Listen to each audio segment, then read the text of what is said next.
Hey, everybody. Thank you for checking us out again here at Fused Marriages. Listen, we are getting into it today.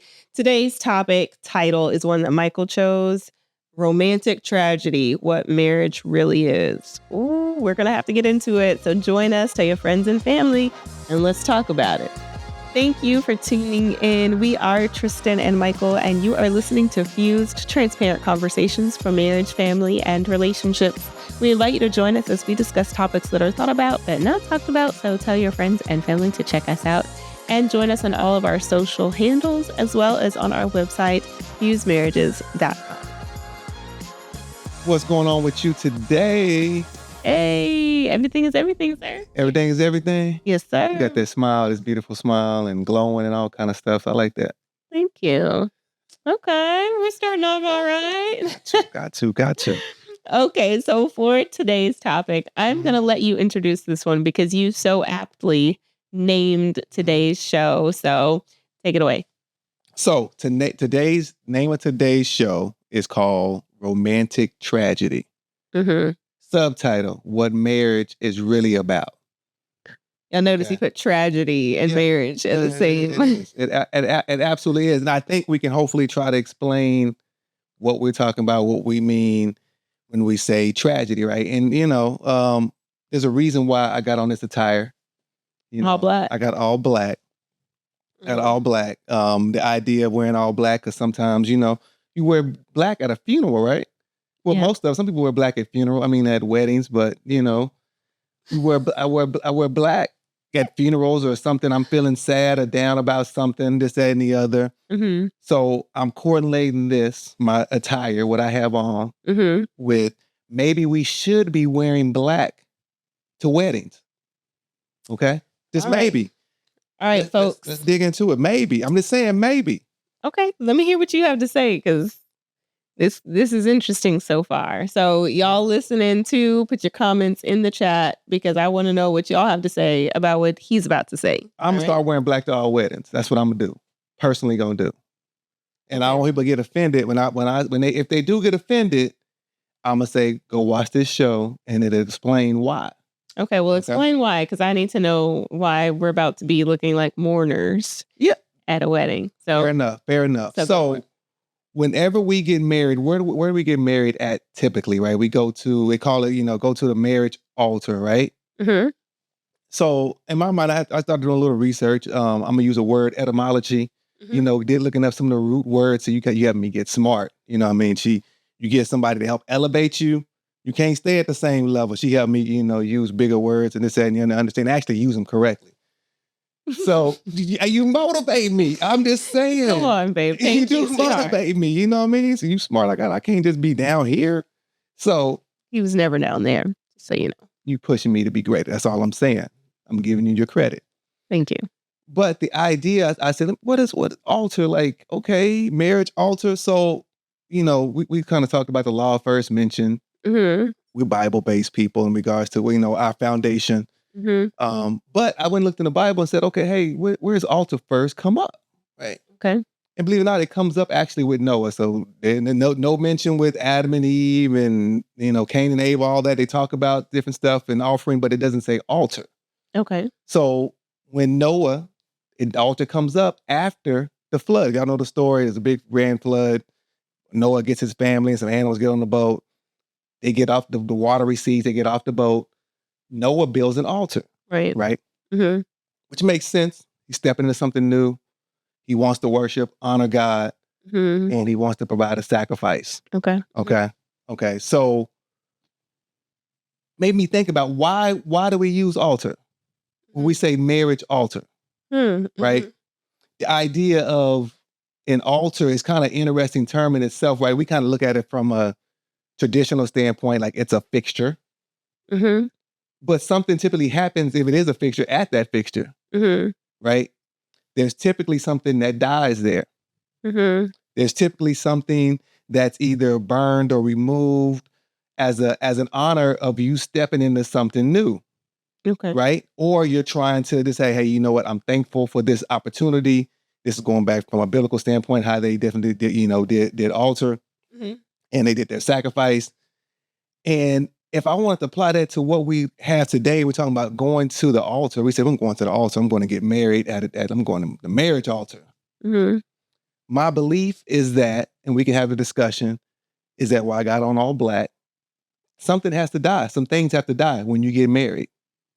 Okay. You're stepping into something new. So that's part of your worship and your sacrifice and the ceremonial aspect of it. Mm-hmm. But it can't just stop there. The aspect of going to the altar also is that you're leaving some things behind. You're killing some things that may be in you, how you saw life, how you did life, that need to be done differently or need to be just put to death altogether. Okay. So that's why I'm going to wear black.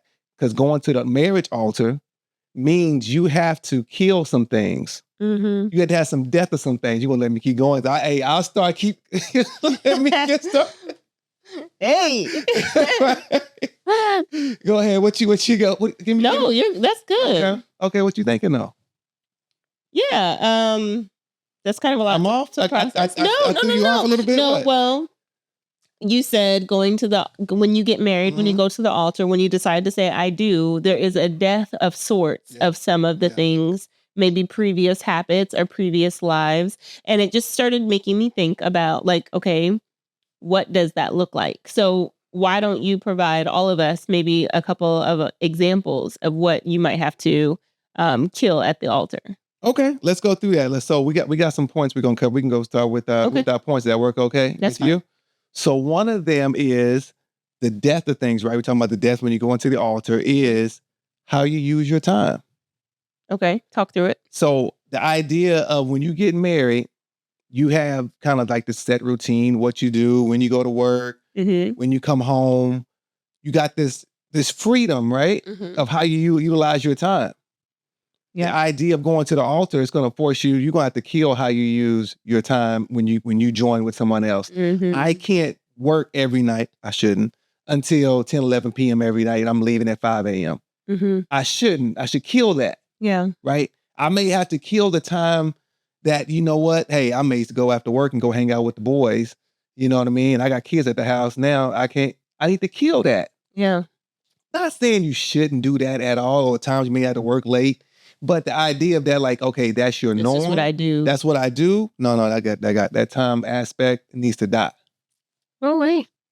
That's a big one. I think that there's probably several big ones, but I think that that's a big one because when you decide when you're dating somebody, like it's still not like necessarily a sort of accountability. Like I have to now run this by you. And then that also changes when you start adding kids into the mix. And, you know, I'm sure we'll talk about family in a moment, but when you start adding these other kind of layers, you're accurate. You do have to decide, hey, it's not just I do and sickness and health and, you know, rich or poor, but it's really like in the morning and in the evening, in the middle of the day, like I still don't have 100% of control over me and my time and my assets and what I do and what I don't do. Now I have to share my time. And it's not just my solo time, it's my joined time, like what we decide to do together.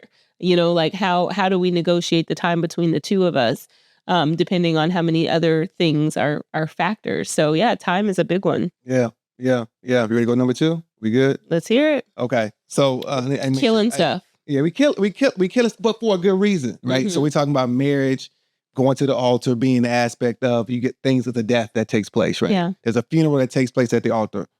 Marriage altar, that is. That's why I'm wearing all black. That takes place at the altar. Yeah. Listen. Sacrifice that's taking place, right? I'm burning some things off. I'm wearing all black to every wedding. If I go to your wedding, you gotta get invited and I got on black. Don't get offended. I said that earlier. So point number 2, right? The death of something when you were talking about when you go into the marriage altar.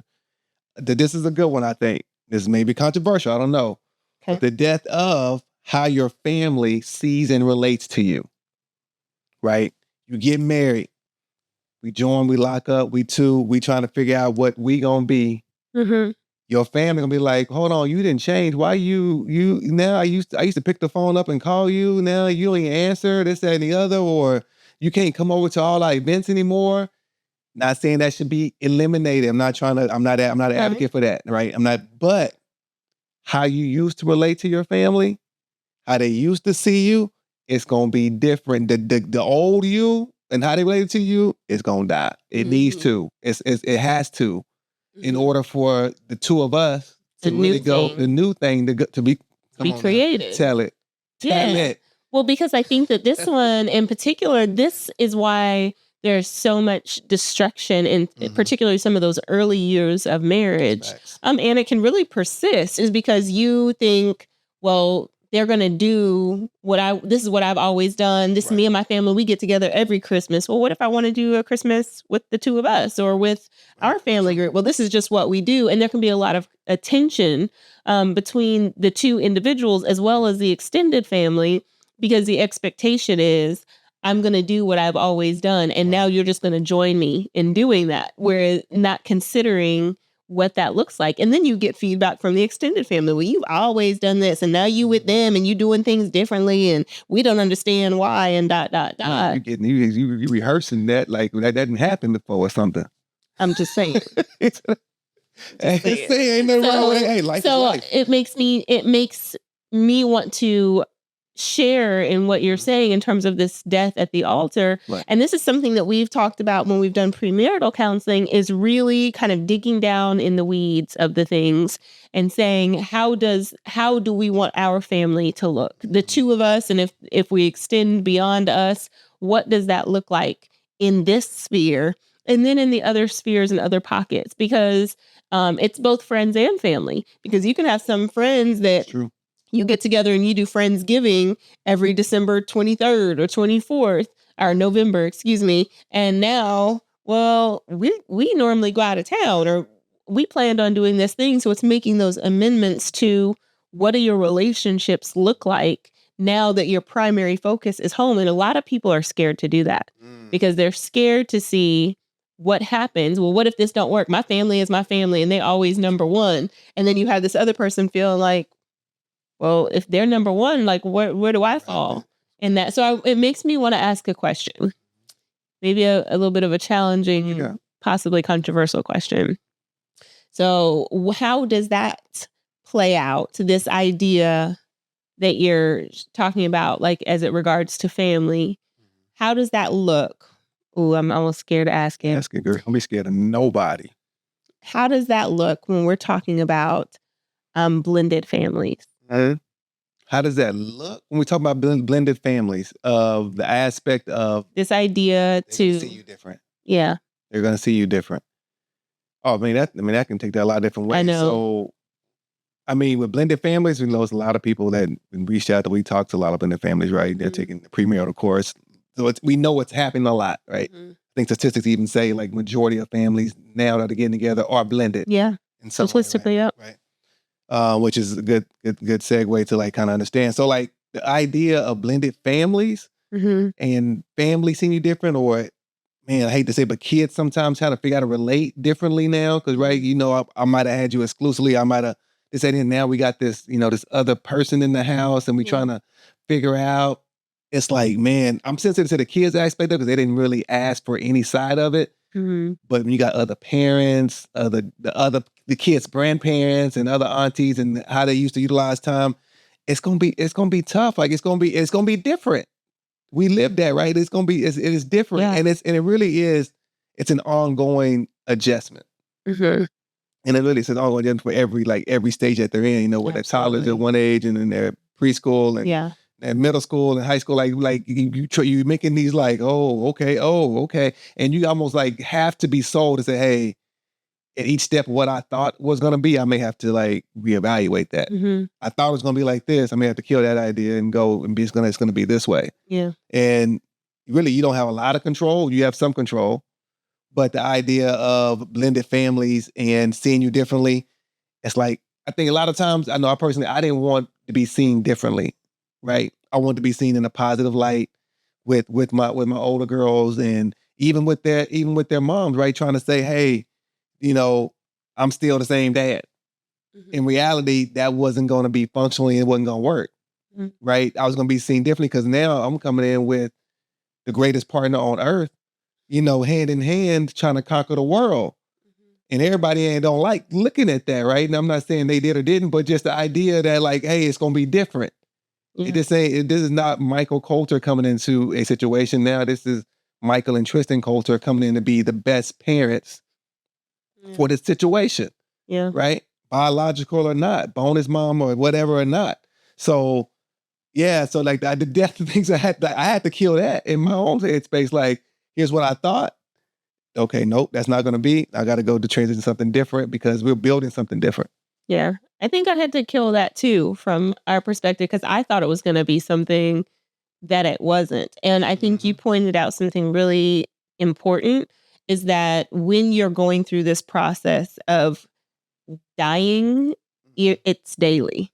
And it's, you're laying it down every day. Like I've said this before, you're saying I do day after day to the same person. And so that in doing that, you're also still saying people might see me differently day by day or circumstance by circumstance. And when we're dealing with blended families, even more importantly is being prepared, because I wasn't, being prepared for them not seeing you as you want to be seen. And that for me, as a personal experience, was extremely hurtful because I knew what my motives were and I knew what kind of person I was. And so I had, by saying yes to you and deciding that this is, hey, I'm going to put my old life down, I'm going to pick up this new life and everything that comes with it. You're picking up things that you don't even know came with it, because those things in that basket can shift and they can change.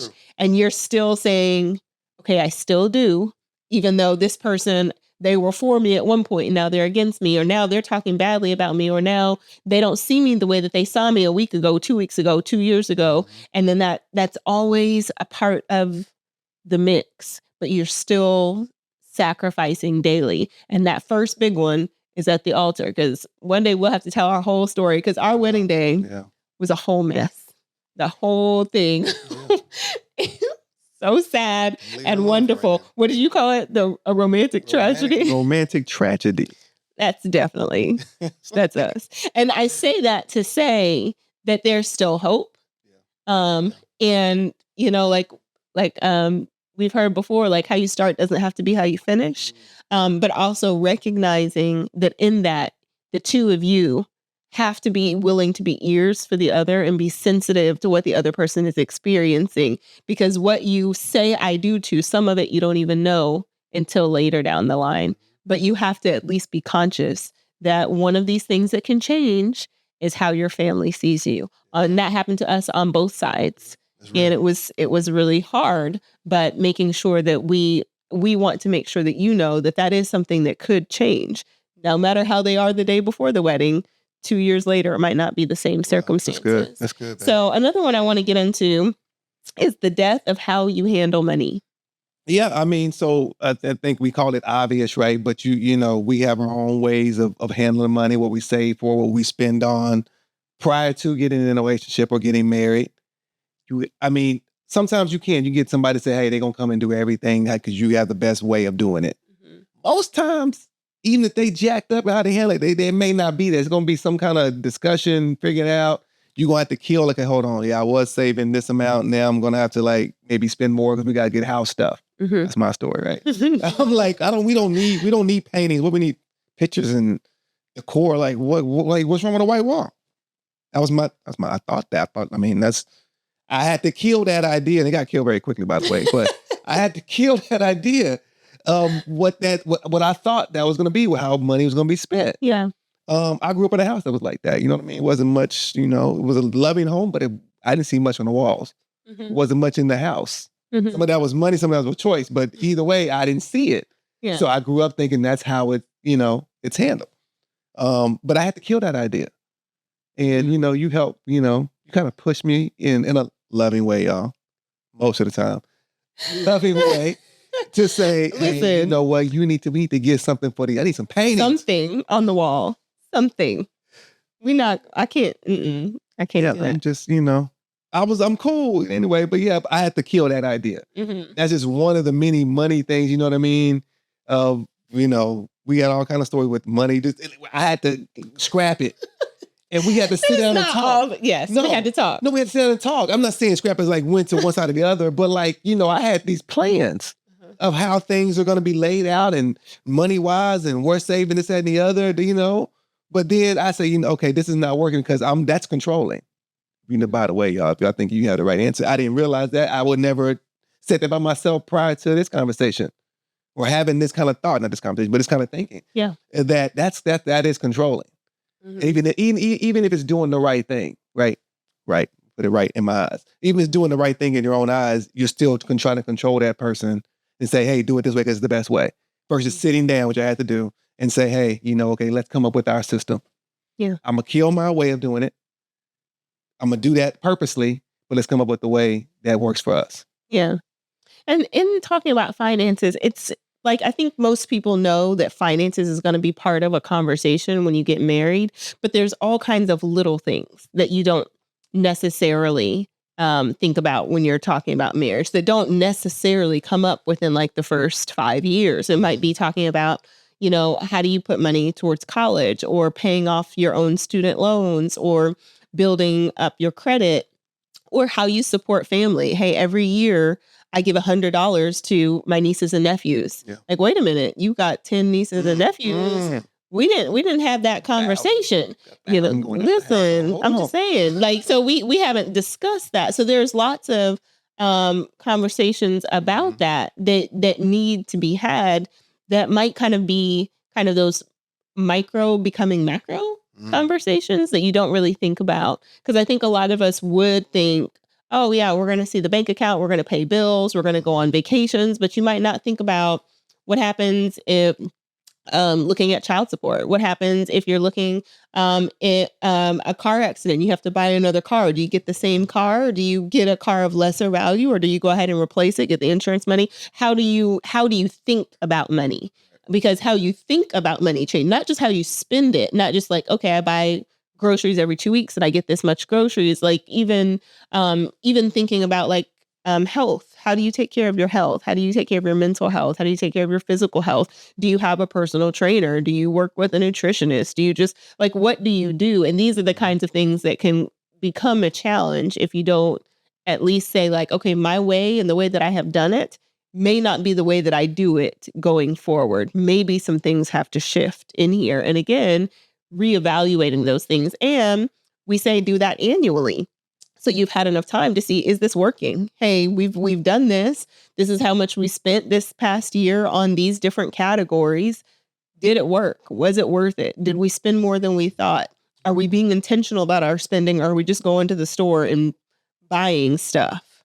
So yeah, I think the death of how we look at finances. I want to hit on this last one because I think this is a big one. And I really want to hear your perspective on it. The death of how you build. Yeah, the death. So typically if you get with a person that's driven and pursuing things, that's good, right? We all want to try to find somebody that's going somewhere, right? Trying to do something. When you get married or get in a relationship that's serious and y'all trying to get to that stage, like literally you're going to have to combine the thinking of where we're trying to go and how we're going to get there, right? If I had the idea like, hey, you know what, I wanted to go, pursue some higher education, right? Beforehand, I think the bare minimum has to be, I can't be like, well, I said I was going to do this. Now, I think there has to be a discussion, right? Should be talked about, should be considered. Could be, hey, you know what, I always wanted to move to, New York City or Atlanta. That's where I want to be at, after 10 years from now.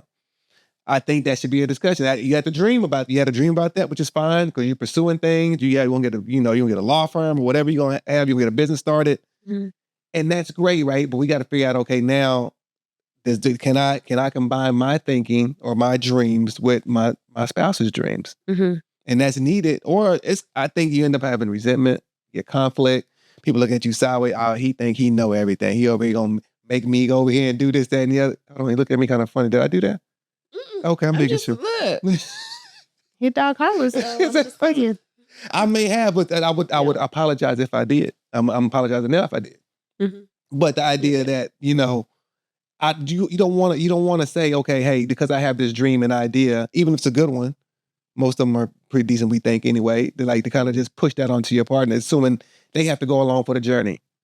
Hopefully y'all can pray about it. Hopefully y'all can talk about it. Hopefully y'all can plan about it. Hopefully y'all can strategize about it. and then y'all come to set that understanding together, maybe the same place, but make it kind of a unit thing and saying, okay, hey, yeah, we're killing this. We may come back to this as we kind of evolve into the discussion, but I'm going to kill this. This is an idea that I had, I thought. Now let's us come into together and see how we're going to dream and build together. Yeah, I definitely think that we become, or that me becomes we. And what you're saying, I genuinely think starts before the altar, but you have to take them seriously. I think sometimes people talk about like, oh, I want to do this and I want to do this. And it seems very ethereal. And so you don't really like investigate that. Say, hold on, do you really want to move to Bali? Do you really want to, pick up and relocate? Do you really not want kids? Do you really start digging into that and determine, okay, maybe this is a fear response. Like they're not sure. They don't really want to share some things with me. Or maybe I need to put this in my mind and think, will I be okay if? Right. Like if they say, hey, I want to be a career student and become a professor, but I wanted to marry somebody that owns their own law firm, how's this going to work? Is this something that I can work with? Is this something, like you said, I need to pray through? I need to talk with? Because before we got married, you said, I forget, you said something. I said a lot of stuff. What I say? I said a lot of crazy stuff, y'all, but like I had to evolve. But anyway, what I say though? No, you were talking about like kind of what you wanted to do career wise. Oh yeah. And it was not fitting. Oh yeah. With me. I had a very structured plan. Very, very. I'm an engineer by education, so it fit the engineering mode of thinking. Very logical, structured thinking. Mm-hmm. And drove me out of that. Yeah. You make it sound like I broke you down. But sometimes you got to be released for something. You know what I mean? You released me from that thing that was bounding me, keeping me bonded. Yeah. Okay, I'm sorry. So, no, well, part of that was I had to take that in and I genuinely prayed about it. And I had to dig in and really listen to some of the things that you were saying. Right. And it came to me, that wasn't really what he wanted. That's just really part of, this is what my next step is supposed to be. And that's how you had lived so much of your life, is like, hey, this is what I have to do.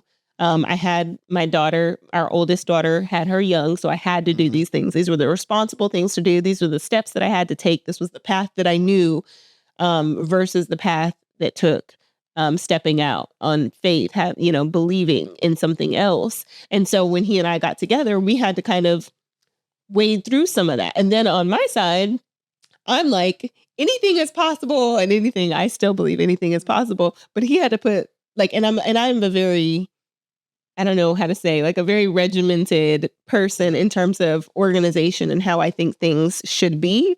But he definitely was able to use what he saw as like, okay, is she, I don't know if you ever thought I was flighty, but okay, she's got all these ideas. Thanks, babe. For the record, never thought that. Oh. But she's got all these ideas. How do we make them happen? Is she serious about them? Because my background was in entertainment and in marketing and public relations. So taking all of those things, which can kind of be front facing, and saying, okay, what does it look on the back end of this? How is this? How do we do this? We both had to come to a better understanding of who one another was and what that meant. And could we really say like, okay, we're going to walk this path out wherever this goes, bringing these two different personalities and these two different dreams and saying, how do they merge? And for us, it took a lot of faith. It took a lot of prayer to say, what do we do with this? Like, how do we come together without losing who we are, but now becoming a new thing, a new creation, a new us? I think the biggest thing is people fear of dying. I'm saying dying. We're talking about death, right? Death, and we're going to the marriage altar, having a funeral at your wedding. It's like you're scared that if you die to something, you're not going to come out great on the other side, right? If I give this up, if I give myself up, right? I'm dying to self. We're always talking about everything we talk about is dying to yourself. If I give myself up, will I come out great on the other side? Or am I losing part of myself in this dying process? Got a whole scripture and go down the line of what that looks like. But anyway, but like that's but like the idea of dying and coming out great on the other side, it's like a different concept of seeing your own self. If I have to give this up, I got to believe like, okay, you know what? Someone better on the other side, even though I'm giving something up on myself. And then I'm going to be better for it. I'm going to be, like you said, I'm not changing everything about myself. I'm giving up parts of myself that need to be united with somebody else. Caterpillar to the butterfly. Come on now. Come on. Say it all. All right. Well, we could definitely continue this conversation. We may need to. So if you invite us to a wedding, Michael will be in all black. I'll try to balance that out. We'll see. Don't be offended. We'll see. But thank you for joining us today. We appreciate your input. Of course, check out all of our social media and make sure that you check out our website for more content and resources, fusedmarriages.com. Let's talk about it. Listen, 'cause this is Fused Marriage, Michael Tristin.